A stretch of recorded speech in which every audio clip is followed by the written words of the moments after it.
Friends अभी तक हमने एक्सरसाइज 5.3 का क्वेश्चन नंबर 9 तक कर लिया था। तो आज हम स्टार्ट करेंगे क्वेश्चन नंबर 10 से।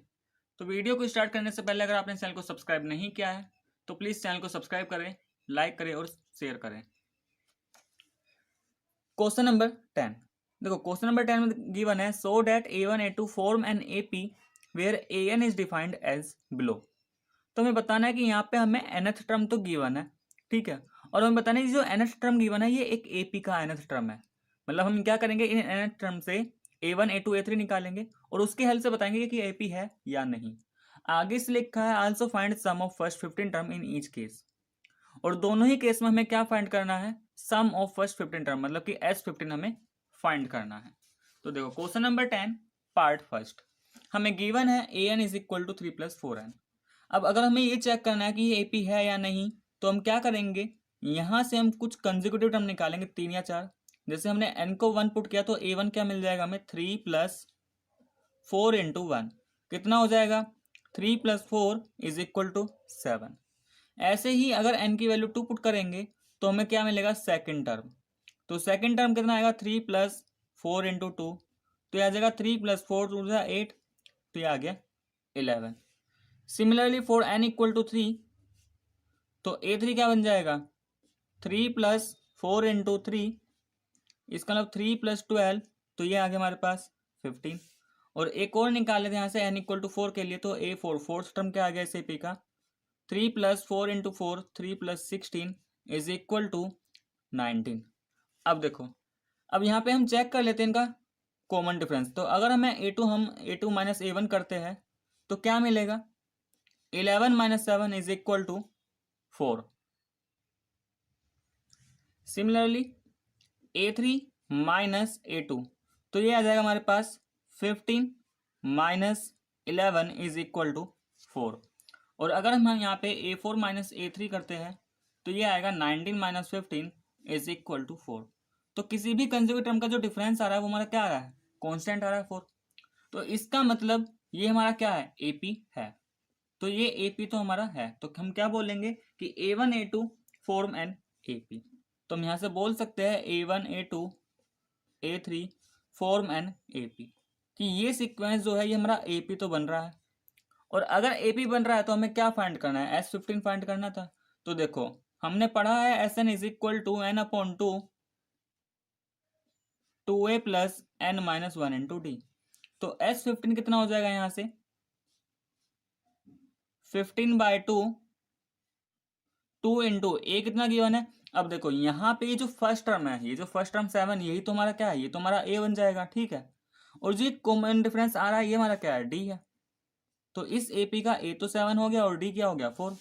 तो यहाँ पे A को पुट कर देंगे 7 + n की जगह 15 - 1 × 4। सिंप्लीफाई कर लेते हैं, 15/2 × 2 7 14 + 15 - 1 14 एंड 14 × 4, तो 14 × 4 ये हो जाएगा हमारा 70। देखो 14 × 4 ये हो जाएगा हमारा 56, ठीक है। अब क्या करेंगे यहाँ पे, 15/2 × 14 + 56 कर लेंगे तो ये कितना आ जाएगा, 70 आएगा। अब 2 से 70 35 टाइम्स, और 35 की 15 से मल्टीप्लाई कर लेते हैं तो ये कितना आ जाएगा, 15 × 5 = 75, और 15 × 3 = 45, और 7 कितना 52। तो इस वाले केस में जो 15 टर्म का सम आएगा वो कितना आ जाएगा, 525। तो ये सीक्वेंस हमारा AP भी बनाएगा, और उस AP का जो स्टार्टिंग के 15 टर्म है उनका सम कितना आ गया, 525। नेक्स्ट पार्ट लेते हैं क्वेश्चन नंबर 10 का सेकंड पार्ट। देखो क्वेश्चन नंबर 10 पार्ट सेकंड, देखो सेकंड पार्ट में गिवन है AN = 9 - 5 है। तो सबसे पहले तो यही करना है कि यहाँ पे भी कुछ टर्म निकालने वाले हैं। तो फॉर n = 1, n = 1 के लिए A1 क्या बन जाएगा, 9 - 5 × 1 = 9 - 4 = 4। जब n = 2 होगा तो A2 क्या बन जाएगा, 9 - 5 × 2 = 9 - 10 = -1। फॉर n = 3, तो यहाँ से A3 मिल जाएगा, 9 - 5 × 3 इज इक्वल टू 9 माइनस 15, तो ये आ जाएगा माइनस का 6। And for n equal to 4, तो A4 क्या मिलेगा, 9 माइनस 5 इंटू 4, तो ये बन जाएगा 9 माइनस 20, मतलब का माइनस का 11। अब यहाँ से हम दो कंसेक्यूटिव टर्म का डिफरेंस निकालेंगे, तो अगर हम A2 माइनस A1 करते हैं तो माइनस का 1 माइनस का 4, तो ये आ गया हमारा क्या, माइनस का 5। ठीक है, A3 माइनस A2 फाइंड करेंगे तो ये आ जाएगा माइनस का 6 माइनस माइनस का 1, तो ये माइनस 6 प्लस 1 बन जाएगा, मतलब ये भी कितना, minus 5। Similarly A4 minus A3 is equal to minus 11 minus minus का 6, तो ये माइनस 11 प्लस 6 बन गया, तो ये भी क्या आएगा, माइनस 5। तो देखो ये जो डिफरेंस आ रहा है ये तो हमारा कॉन्स्टेंट आ रहा है। ठीक है, तो अगर ये डिफरेंस कॉन्स्टेंट है तो देयरफॉर हम क्या बोल देंगे, therefore A1 A2 A3 up to so on it is an forms an AP। ये सीक्वेंस जो बनाएगा क्या बनेगा, एक AP तो बनाएगा। और इस AP का जो फर्स्ट टर्म है, फर्स्ट टर्म तो क्या है इसका, 4 हो जाएगा, और कॉमन डिफरेंस तो यही हमारा कॉमन डिफरेंस बन जाएगा, -5। अब आगे क्या बोला था कि इस सीक्वेंस का हमें S15 निकालना है, तो क्योंकि ये AP है तो फॉर्मूला क्या यूज करेंगे सम के लिए, n/2 2a plus n minus 1 into d. तो यहां से S15 कितना आ जाएगा, 15/2 इंटू 2 इंटू ए की जगह 4 प्लस 15 माइनस 1 इंटू माइनस का 5। सिंप्लीफाई कर लेते हैं, 15/2 ब्रैकेट में 2 4 जा 8, देखो 15 माइनस 1 14 हो जाएगा, और 14 की माइनस 5 के साथ करेंगे तो माइनस बाहर, 14 5 जा 70, तो ये आ गया हमारा 15/2 इंटू 8 माइनस 70 माइनस का 62। तो 2 से ये 31 टाइम्स, तो माइनस 15 की 31 से करेंगे तो 15 1 जा 15, और ये 46, तो यहां से S15 कितना आ गया, माइनस का 465। तो गिवन सीक्वेंस हमारा AP भी बनाएगा, और उस AP में स्टार्टिंग के 15 टर्म का सम कितना आ जाएगा, -465। Next question number 11। देखो क्वेश्चन नंबर 11 में गिवन है, if the sum of first n terms of an AP is 4n minus n square. हमें एक AP का सम ऑफ n टर्म्स हमें गिवन है, मतलब हमें Sn गिवन है 4n माइनस n स्क्वायर। आगे पूछा है what is the first term, मतलब एक तो हमें क्या निकालना है, इस AP का फर्स्ट टर्म हमें निकालना है, मतलब कि A। ठीक है, what is the sum of first two terms. फिर पूछा है कि फर्स्ट टू टर्म का सम हमें बताना है, मतलब S2 हमें बताना है। नेक्स्ट इसमें पूछा what is the second term, फिर हमें सेकंड टर्म भी बताना है। Similarly find the third, the 10th and the nth term, और इसी तरीके से हमें थर्ड टर्म भी फाइंड करना है, 10th टर्म भी फाइंड करना है, और nth टर्म भी इसमें फाइंड करना है। तो देखो अगर मुझे यहाँ पे सम हमें गिवन है और हमें निकालना क्या है, फर्स्ट टर्म निकालना है, तो फर्स्ट टर्म का मतलब A1, उस A1 को हम A से भी रिप्रेजेंट कर सकते हैं, लेकिन यहाँ पे क्या है, A1 हमने एक AP ले लिया, A1 A2 A3 up to AN तक। ठीक है, तो फर्स्ट टर्म निकालने का मतलब क्या हुआ कि हमें S1 ही तो फाइंड करना है, क्योंकि जब हम बोलेंगे सम ऑफ फर्स्ट वन टर्म तो उसका मतलब क्या है कि सिर्फ A1 हमने कंसिडर किया है, तो जो A1 है वो तो S1 के बराबर ही होगा, और हमें Sn पता है, तो अगर मैं इस Sn में n की वैल्यू 1 पुट कर दूं तो क्या मिल जाएगा, S1 मिल जाएगा। तो यहां से ये कितना आ जाएगा, 4 माइनस 1, तो A1 ये कितना आ गया, ये तो आ गया हमारा 3। तो ये जो A1 है ये हमारा है क्या, ये S1 के बराबर ही है। अब आगे पूछा उसने सम ऑफ फर्स्ट टू टर्म, तो इसका मतलब हमें क्या निकालना है, S2। तो S2 के लिए क्या करेंगे, हम n की वैल्यू को क्या पुट कर देंगे, 2 पुट कर देंगे। तो हमें Sn गिवन है 4n माइनस n स्क्वायर, तो यहाँ पे हम n को रिप्लेस कर देंगे 2 से, तो कितना बनेगा, 4 2 जा 8 माइनस 4, तो यहां से S2 की वैल्यू कितनी आ गई, S2 आ गया हमारा 4, तो ये तो हमारा S2 आ गया। अब नेक्स्ट इसमें बोला है what is the second term, कि सेकंड टर्म भी बता दो, हमें क्या फाइंड करना है सेकंड टर्म। तो देखो सेकंड टर्म हमें मतलब A2 चाहिए, तो अगर मैं A1 प्लस A2 में से इस A1 को हटा दूं तो A2 ही मिलेगा, तो ये A1 प्लस A2 क्या रिप्रेजेंट करता है, ये तो हमारा S2 है। अगर मैं स्टार्टिंग की दो टर्म में से स्टार्टिंग की एक टर्म माइनस कर दूं तो A2 ही तो बचेगा, देख सकते हैं यहाँ से। S2 का मतलब क्या हो गया, A1 प्लस A2। ठीक है, और S1 का मतलब क्या हो गया, A1। तो अगर A1 प्लस A2 में से माइनस करूंगा A1 तो A2 ही आएगा। तो ये हमारा यहाँ से एक फॉर्मूला बन गया, A2 is equal to S2 minus S1।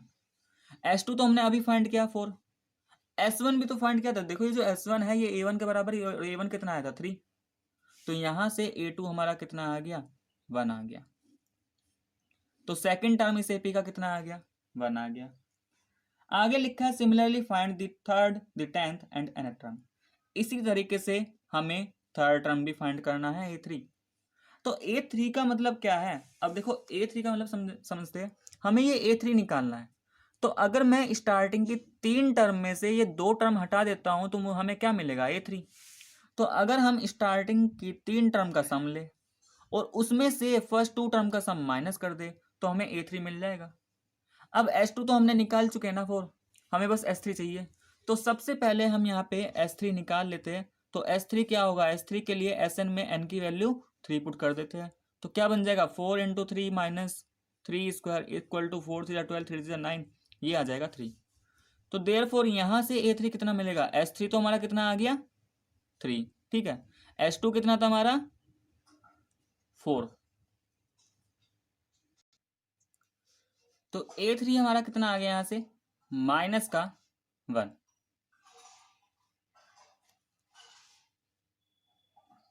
A3 आ गया हमारा माइनस का 1।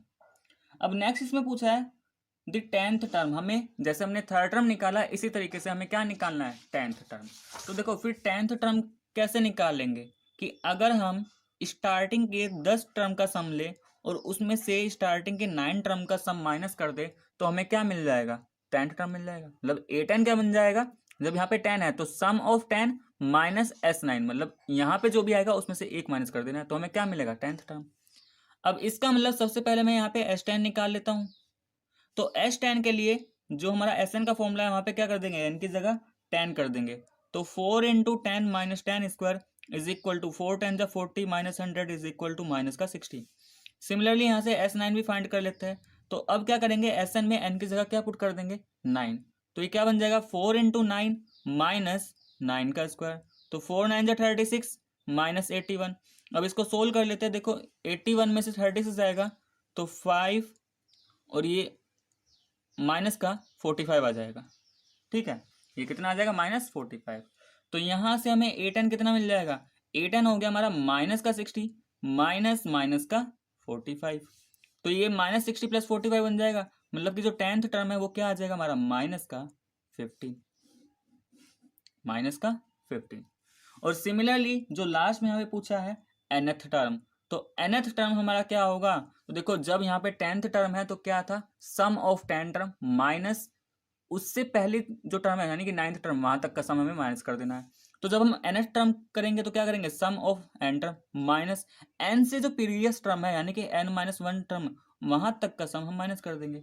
और ये फॉर्मूला तो हमने पढ़ा भी था जब हमने इंट्रोडक्शन पार्ट पढ़ रहे थे कि an इज इक्वल टू क्या होता है, Sn माइनस 1, ठीक है।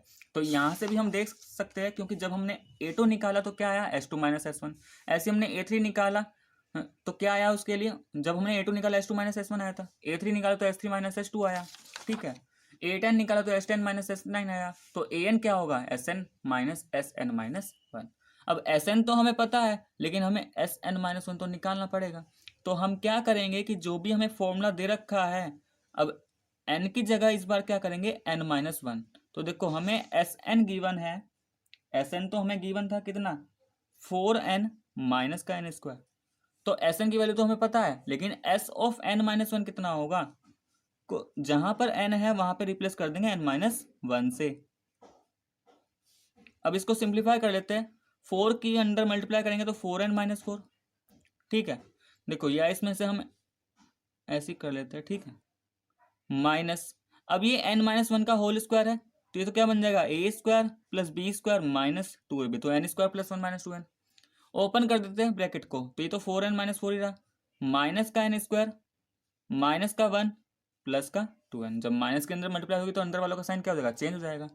अब देखो माइनस n स्क्वायर, ये 4n और ये 2n, ये तो लाइक टर्म बन गया तो प्लस का 6n, माइनस का 4 माइनस का 1 माइनस का 5। तो Sn भी हमें पता चल गया, Sn माइनस बी। तो अब यहाँ से nth टर्म निकाल लेंगे, nth टर्म क्या बन जाएगा, 4n minus n square minus Sn minus 1, मतलब कि minus n square plus 6n minus 5 is equal to 4n minus n square plus n square -6n + 5। तो -n² से n² तो चला गया, ये क्या बचा है यहाँ पे an is equal to 4n - 6n, ये तो कितना आ गया माइनस का 2n और प्लस का 5। तो ये आ गया हमारा यहाँ पे nth term of an given AP. Question number 12, देखो क्वेश्चन नंबर 12 में गिवन है find the sum of the first 40 positive integers divisible by 6, कि हमें सम निकालना है किसका, फर्स्ट 40 पॉजिटिव इंटीजर्स, वो इंटीजर्स जो किससे डिविजिबल हो, 6 से। तो सबसे पहले हम तो सीक्वेंस बनाने की कोशिश करते हैं। तो देखो स्टार्टिंग के हमें कुछ इंटीजर्स लिखने हैं, पॉजिटिव इंटीजर जो 6 से डिविजिबल हो। तो 6 से डिविजिबल होने का मतलब यही होगा कि वो 6 के मल्टीपल होंगे, क्योंकि अगर कोई नंबर 6 से डिविजिबल है तो वो नंबर 6 का मल्टीपल भी होगा। ठीक है, तो यहाँ पे एक बात ध्यान रखना कि कल को यहाँ पे अगर मल्टीप्लाई भी आ जाएगा तो भी हमें ऐसे ही करना जैसे अब हम इस डिविजिबल को करने वाले हैं। तो चाहे यहाँ पे डिविजिबल हो जाए या कल को यहाँ पे आ जाए कि first 40 positive integers multiple of 6, तो क्वेश्चन एक ही तरीके से होगा, कोई चेंज नहीं आने वाला। तो देखो पहला इंटीजर क्या है जो 6 से डिविजिबल है, 6। ठीक है, सेकंड क्या लेंगे यहाँ पे 12, फिर क्या आएगा 18, नेक्स्ट ऐसे क्या आएगा यहाँ पे 24 एंड सो ऑन। ये चलता रहेगा कब तक, जब तक कि हमें स्टार्टिंग के 40 टर्म्स ना मिल जाए, क्योंकि यहाँ पे कितने इंटीजर्स की बात चल रही है, फर्स्ट 40 पॉजिटिव इंटीजर्स। तो मतलब कि ये सीक्वेंस तो हमारे एक तरीके से भी बन रहा है, देखो 6 12 18, तो 6 का डिफरेंस आ रहा है सभी में। तो ये सीक्वेंस हमारा क्या बन रहा है, एक एपी बन रहा है, एक ऐसा एपी जहां पे फर्स्ट टर्म 6 है, कॉमन डिफरेंस भी 6 है। देखो 12 - 6 × 18 - 12 करके चेक कर सकते हो, ये हमारा एपी ही बनेगा। तो कॉमन डिफरेंस भी क्या है 6 है, और एन की वैल्यू क्या हो गई है 40, क्योंकि 40 टर्म्स तक बोल रहा है ना, तो एन की वैल्यू क्या हो गई 40। तो हमें क्या निकालना है, इन सभी का सम निकालना था। तो using formula Sn is equal to n/2 into 2a plus n - 1 into d. तो ये क्या बन जाएगा, S40 is equal to 40/2 into 2 into 6 plus 40 - 1 into 6। Simplify कर लेंगे, 40/2 तो 20 हो गया, 2 6 = 12 प्लस 40 - 1 39 इंटू 6। तो ये कितना बन जाएगा 20, 12 प्लस ये 6 9 = 54 हो गया, 6 3 18 और ये 23। ठीक है, तो 20 इंटू अब 12 और 2 34 कितना हो जाएगा, ये आ गया 246। मल्टीप्लाई कर लेंगे तो 2 6 = 12 940। तो S40 कितना आ गया 4920। इसका मतलब sum of first 40 positive integers, sum of first 40 positive integers divisible by 6, divisible by 6 are 4920। तो ये हमारा क्या आ गया, यहां से सम आ गया। क्वेश्चन नंबर 13, देखो क्वेश्चन नंबर 13 भी क्वेश्चन नंबर 12 के ही सिमिलर है। क्वेश्चन नंबर 13 में क्या कहा गया कि find the sum of the first 15 multiples of 8। वहां पे डिविजिबल दे रखा था, यहाँ पे मल्टीपल आ गया, कि हमें 8 के स्टार्टिंग के 15 मल्टीपल्स का क्या निकालना है, सम निकालना है। तो सबसे पहले हम लिखते हैं यहाँ पे सीक्वेंस। देखो फर्स्ट 15 मल्टीपल्स ऑफ 8 क्या होंगे, पहला मल्टीपल 8 का 8, क्योंकि 8 का टेबल जब हम पढ़ेंगे तो 8 1 = 8, 8 2 = 16, 8 3 = 24। तो ऐसे ही चलता रहेगा, और कहाँ तक हमें लिखना है, जब तक कि हमें 15 टर्म्स नहीं मिल जाती। तो इसका मतलब गिवन सीक्वेंस जो है एक एपी बना रहा है, एक ऐसा एपी जिसका फर्स्ट टर्म 8 है, कॉमन डिफरेंस भी 8 है। ठीक है, और जो n की वैल्यू है इस वाले केस में वो क्या है 15। और हमें क्या निकालना है, हमें यहाँ से S15 ही तो फाइंड करना है। हमें क्या फाइंड करना है, हमें S15 ही फाइंड करना है। तो using formula Sn is equal to n/2 into 2a plus n - 1 into d. तो इस फॉर्मूले की हेल्प से हम क्या कर लेंगे, वैल्यू पुट कर देंगे सभी का। S15 is equal to 15/2, 2 into a की जगह 2 प्लस n हमारा 15 है और डी भी कितना है 8 है, तो ये 15/2 ही रहेगा। 2 8 = 16, ये क्या बन गया 14 इंटू 8। तो सिंप्लीफाई कर लेते हैं, 15/2 16 प्लस 14 8 जा, तो ये आ जाएगा 8 4 = 32 और 8 3 11। ठीक है, ऐड कर लेंगे यहाँ पे 15/2 इंटू 16 और 112, कितना आ जाएगा 12 24 128 आ गया। ठीक है, अब डिवाइड हो जाएगा, 2 6 4, 2 4 8, तो मल्टीप्लाई कर लेते हैं। 15 की 64 से मल्टीप्लाई करेंगे तो 15 4 60 और ये 96। तो यहाँ से S15 कितना आ गया, 916। तो S15 का मतलब क्या है यहाँ पे, सम ऑफ फर्स्ट 15 मल्टीपल्स किसके, ऑफ 8 आर 916। तो ये इसका आंसर यहाँ से आ गया है। तो ये था हमारा क्वेश्चन नंबर 30। क्वेश्चन नंबर 14, देखो 14 में क्या करना है, find the sum of the odd numbers between 0 and 50, कि 0 से 15 के बीच में जितने भी ओड नंबर्स हैं उन सभी का क्या फाइंड करना है, हमें सम फाइंड करना है। तो देखो यहाँ पे हमारा जो सीक्वेंस बना वो क्या बनेगा, 1 3 5, और 50 से पहले जो ओड नंबर आएगा वो क्या आएगा, 49 ही आएगा। ठीक है, तो ये सीक्वेंस तो हमारा क्या बन रहा है, एक एपी बन रहा है, एक ऐसा एपी जिसका ए तो 1 है, डी क्या हो जाएगा 3 - 1, डी है हमारा 2, और हमें ये 49 क्या गिवन है, ये हमारा इस एपी का लास्ट टर्म है। निकालना क्या है, हमें इन सभी टर्म का सम निकालना है। तो एक तो हमें सम निकालना है। अब उसके लिए हमें यहाँ पे एन की वैल्यू पता होनी चाहिए, तो हमें एन भी पहले फाइंड करना पड़ेगा। तो देखो हम क्या करेंगे, क्योंकि हमें लास्ट टर्म पता है, तो using formula l is equal to a plus n minus 1 into d. L कितना है 49, ए क्या है 1, एन हमें फाइंड करना है, और डी क्या है यहाँ पे 2। तो सिंप्लीफाई कर लेते हैं, 49 is equal to 1 plus 2n minus का 2, तो 49 is equal to 2n minus 1। तो यहाँ से 2n की वैल्यू कितनी आ जाएगी, 49 प्लस 1, तो 2n इज इक्वल टू 50, तो n की वैल्यू कितनी आ गई यहाँ से 25। तो इसका मतलब इसके अंदर जो टोटल टर्म्स है वो हमारी कितनी है 25। नाउ अब हम फॉर्मूला यूज कर लेंगे, S n is equal to n upon 2 into a plus l. देखो एल यहाँ पे इसलिए हमने यूज किया है क्योंकि इस एपी का जो लास्ट टर्म है वो हमें पता है, हमें क्या करना है, इन सभी टर्म का सम फाइंड करना है, और यही क्या है हमारा लास्ट टर्म है, और यही हमारा क्या है A25 टर्म है। तो हमें 25 टर्म का ही फाइंड करना है, और हमें लास्ट टर्म पता है, तो ये फॉर्मूला हमने यूज कर लिया। अब यहाँ पे वैल्यू पुट कर देंगे, तो S25 कितना हो जाएगा 25/2 इंटू ए क्या है हमारा 1 है, एल क्या है 49। तो सिंप्लीफाई कर लेते हैं, 25/2 इंटू 50, तो 2 से 50 25, तो यहाँ से S25 कितना आ गया 25 का स्क्वायर, ये आ जाएगा 625। तो जो यहाँ पे ओड नंबर है 1 से 50 के बीच में, उन सभी का सम कितना हो गया 625। Question number 15, a contract on construction job specify a penalty for delay of completion beyond a certain date as follows. देखो एक कॉन्ट्रैक्टर है, ठीक है, तो उस कॉन्ट्रैक्टर को कुछ वहाँ पे टाइम पीरियड है उसका कि इतने दिन में हम उसे काम पूरा करना है, तो उसके लिए यहाँ पे कुछ पेनल्टी लगा दी गई है कि अगर टाइम का डिले होता है, तो अगर 1 दिन का डिले हुआ उस काम को पूरा करने के लिए 200 रुपये उसे फाइन देना है, मतलब एक तरीके से पेनल्टी देनी है। अगर 2 दिन का डिले हुआ तो फिर 250 देने हैं सेकेंड डे में, फिर नेक्स्ट डे उसे 300 देने हैं। तो जैसे जैसे टाइम बढ़ता रहेगा, डिले जो बढ़ता रहेगा, ऐसे ऐसे उसका जो अमाउंट है वो भी बढ़ता जा रहा है।